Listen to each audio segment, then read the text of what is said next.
அவர்கள் ஒரு பலிவடா மாதிரி ஆக்கிறது. ஈவன் உனக்கு எனக்கு சண்டை வருதுன்னா கூட அதுக்கான காரணங்கிறது உனக்கு தெரியாது. இந்த விஷயம்லாம் அவங்க ஃபேமிலிக்கு தெரிஞ்சிருக்கும். மறைமுகமாக அவங்க ஏதாவது உனக்கு வந்து சொல்லி கொடுத்துட்டு இருக்காங்க. ஐ நோ, ஏன்னா உனக்கு தெரியாது அது. ஸோ அதுக்கும் நீ தான் காரணம், அதுக்கும் வந்து அவங்க ஃபேமிலி தான் காரணம். நீ எப்படியெல்லாம் நடந்துக்கிறியோ அதுக்கும் அந்த ஃபேமிலி தான் காரணம். அப்படிங்கிற மாதிரி ஃபேமிலியை வந்து ஸ்கேப் கோட் பண்ணி அந்த ஃபேமிலியை வந்து டார்கெட் பண்ணி எப்படியாவது அவங்களை ஐசோலேட் பண்ணணுங்கிறதுக்கான டாக்டிக்ஸ் இல்லையா?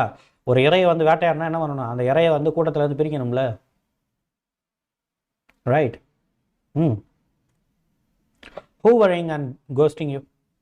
யா, எப்போ பார்த்தாலும் வந்து இந்த ஹூவரிங் மென்டாலிட்டி இது பண்ணுறது, விச் மீன்ஸ் நம்மளை அப்படியே வந்து டக்குன்னு அப்படியே கோஸ்ட் பண்ணிட்டு போய்டுறது. திடீர்னு நோ கான்டாக்ட் போய்டுறது. அப்படியே நோ கான்டாக்ட் போய்ட்டு எங்கே போனாங்க, என்ன பண்ணுவாங்கன்னு, என்ன பண்ணுறாங்கன்னே தெரியாது. நம்ம ஃபோன் போட்டாலும் எடுக்க மாட்டாங்க, மெசேஜ் பண்ணால் பார்ப்பாங்க, பார்க்குற மாதிரி இருக்கும், ஆனால் ரீப்ளை பண்ண மாட்டாங்க.